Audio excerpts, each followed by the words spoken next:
Dharma Zhongguan. Si uno quiere realizar la diligencia, debe cultivar las 4 fuerzas. 1. Fuerza de la comprensión superior. Significa una profunda convicción y comprensión de el bien y el mal, la ley de causa y efecto, karma y consecuencia, las virtudes de los actos del Bodhisattva y las consecuencias de sus transgresiones. A partir de esta comprensión superior, se genera un deseo alegre que hace surgir la diligencia. 2. Fuerza de la firmeza. Tiene 2 aspectos. Primero, uno debe ser determinado y perseverante. Una vez iniciada la práctica, hay que continuarla de comienzo a fin, desarrollando la voluntad firme. Segundo, uno debe respetarse y fortalecer el poder propio, en vez de depender en el poder del otro. 3. Fuerza de la alegría. Durante la práctica, uno se colma con la alegría del Dharma.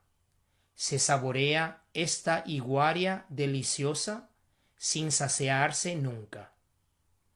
Cuanto más se practica, más crece el interés. Solo mediante esta práctica diligente es posible avanzar con mayor profundidad y amplitud.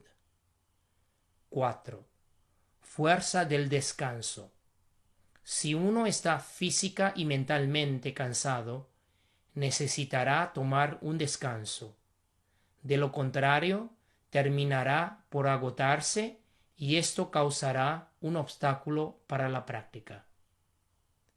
Si se cultivan estas 4 fuerzas, con el tiempo la diligencia fluirá continuamente como un manantial incesante.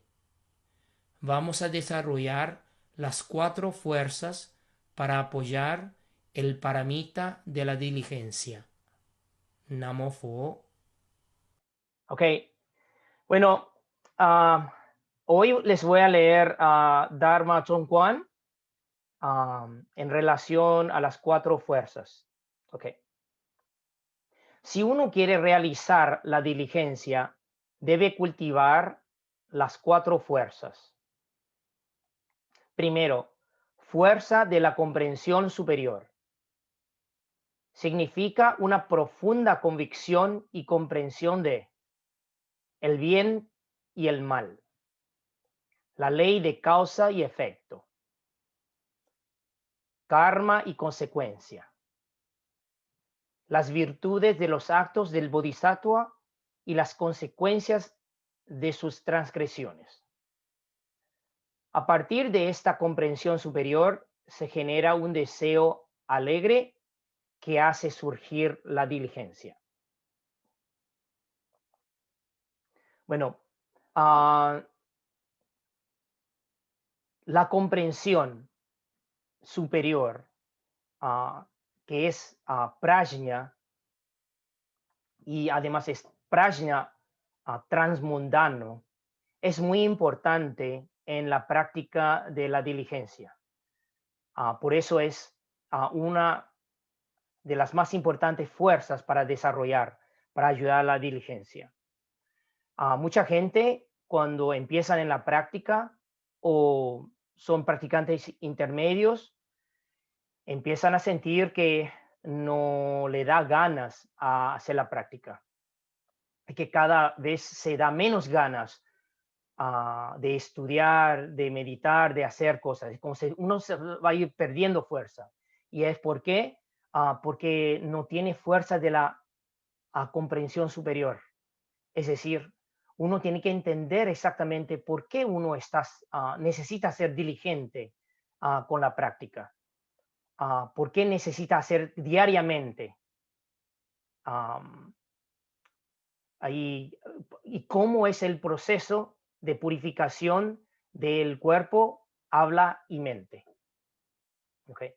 Y ahí cuando dice del bien y el mal, ustedes ya saben, pertenece a a la visión correcta. ah, que saber distinguir, discernir cuál es el bien y el mal. Y la ley de causa y efecto, karma y consecuencia. Ahora, ahí hay algo muy interesante. Causa y efecto, karma y consecuencia. ¿Cuál es la diferencia entre esos dos? O si son totalmente iguales. Y después vamos a tenerlo en nuestra discusión.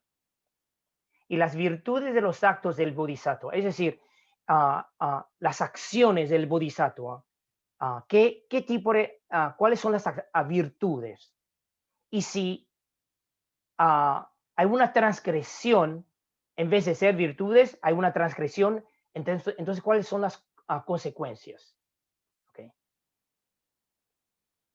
Okay. Segundo, fuerza de la firmeza. Okay. Y ahí dice que tiene dos aspectos. Primero, uno debe ser determinado y perseverante.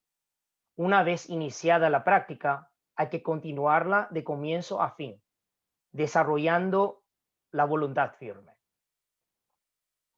Una analogía de pensar sobre la práctica espiritual es considerarlo como un maratón. Es un maratón larguísimo. Entonces, cuando uno empieza en el maratón y empieza a correr, uno tiene que saber que esto va a durar tiempo. No son solamente kilómetros o que va a durar cuánta distancia, sino que va a durar muchos kalpas, larguísimo tiempo. Okay. Pero uno, desde el principio, se coloca en la mente que voy a terminar este maratón. Al comenzarlo ya está decidido, lo voy a terminar y no importa cuánto tiempo dure esto. Tal vez me caigo y me voy a levantar. Tal vez no puedo correr porque tengo un calambre en las piernas, entonces voy a caminar. Y si no voy a caminar, voy a ir arrastrando en el camino con mis manos hasta que me recupero del calambre y entonces me voy a parar y seguir corriendo. Okay. Y segundo aspecto de esa fuerza de la firmeza es que uno debe respetarse y fortalecer el poder propio. Ahora, ¿por qué dice respetarse? Porque como el Buda dijo, si él con su forma humana, siendo ser humano, él pudo llegar a la iluminación completa, entonces nosotros también podemos. Entonces el respeto significa que uno reconoce el potencial de Buda. Uno tiene la naturaleza de Buda para desarrollar y llegar a su consumación. Okay. Entonces es un respeto, es un autorrespeto del potencial y no desperdiciar el potencial que uno tiene. Okay. Y fortalecer ese poder propio. Es decir, uno sabe que puede y decide hacerlo. ¿Ok? Y ahí dice, en vez de depender en el poder del otro. Ahora, esto desde el tomar fuerza en el poder propio hasta llegar o digamos que si uno empieza dependiendo en el poder del otro, es una transición hacia poder llegar al poder propio desarrollado y firme. Okay. Entonces, esos dos aspectos de la firmeza, uno tiene que ver con esa determinación y perseverancia. Okay. Una decisión, la voluntad firme. Y la segunda parte es un respeto por sí mismo y de fortalecerse. Esos dos aspectos forman la parte de la fuerza y de la firmeza. Okay. Tercero, fuerza de la alegría.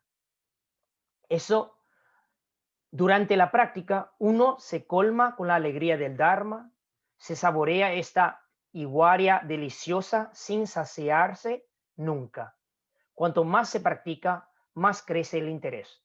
Solo mediante esta práctica diligente es posible avanzar con mayor profundidad y amplitud. Yo no puedo enfatizar más sobre esto. La fuerza de la alegría a través de la práctica. Uno tiene que poder acceder a eso, porque sin esa alegría, la práctica espiritual es nada más, es casi como nada más que sufrimiento. Uno no siente la alegría, la felicidad de practicar, de leer el Dharma, de tener una comprensión más profunda sobre el Dharma.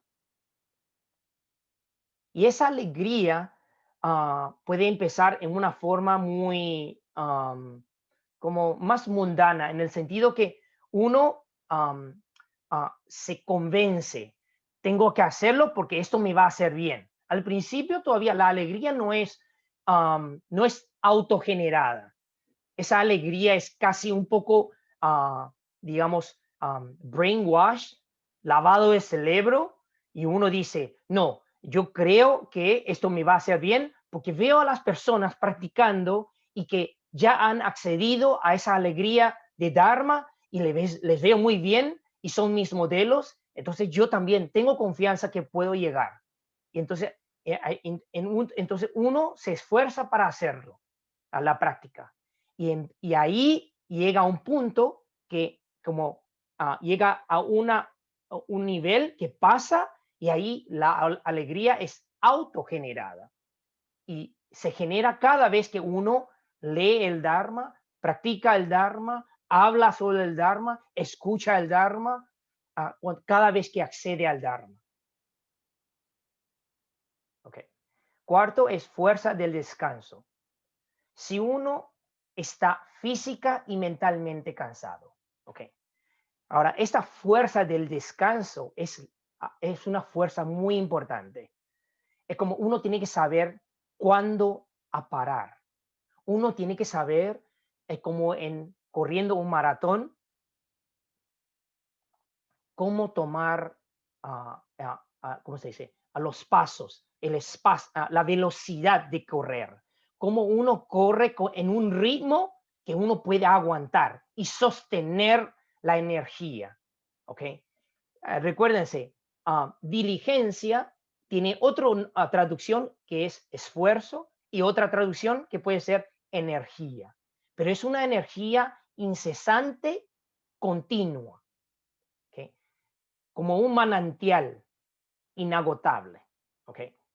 Entonces, si uno está física y mentalmente cansado, necesitará tomar un descanso. De lo contrario, terminará por agotarse y esto causará un obstáculo para la práctica. Es decir, uno tiene que saber cómo tomar un respiro, ¿okay? Un descanso. Puede ser solo un suspiro así, profundo. Eso ya es un descanso. O realmente después de hacer un retiro, descansar un poco para el cuerpo y tanto el cuerpo y la mente. Si se cultivan estas cuatro fuerzas con el tiempo, la diligencia fluirá continuamente como un manantial incesante. ¿Okay? Entonces, vamos a desarrollar las cuatro fuerzas para apoyar el paramita de la diligencia. Namo Pho.